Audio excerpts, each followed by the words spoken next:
Hello guys! Ngayon tuturuan ko kayo kung paano mag-delete ng playlist sa Spotify. Una, pindutin lang ang ating Spotify application.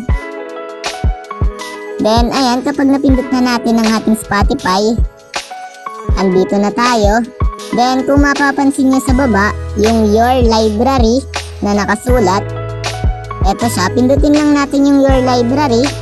Then, ayan, kapag napindot na natin, kung mapapansin nyo, may playlist dito na Hello ang pangalan, saka Rainy Vibes na playlist. Ang gagawin nyo lang sa mga playlist nyo na nandito sa Your Library, ilalong press nyo lang. Halimbawa, itong Hello na playlist, ilalong press ko lang yan.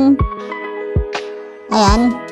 Then, kapag nalong press nyo na, may lalabas na ganito. Kung mapapansin nyo yung nakasulat na delete playlist, eto siya. Pindutin lang natin yun. Itong nakasulat na delete playlist. Yan. Then kapag napindot nyo na yun, ito na yung lalabas. I-confirm nyo lang siya. Pindutin nyo lang to. Itong delete na nakasulat. Then ayan, kung mapapansin nyo na wala na yung hello na playlist natin na kanina ay nandito. Ayun, ganun lang naman kadali. So, itatry uli natin para makita nyo. Yan, long press ko lang ulit ito si Rainy Vibes. Then kapag na-long press nyo na, lalabas na uli ito. Then mababasa nyo yung delete playlist. Pindutin nyo lang uli. Then kapag napindot nyo na, lalabas na uli itong confirmation. Then pindutin nyo lang uli delete.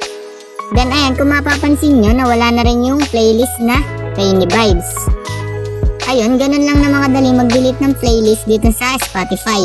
Ayun lang. Thanks for watching. Subscribing for more videos like this. Thank you.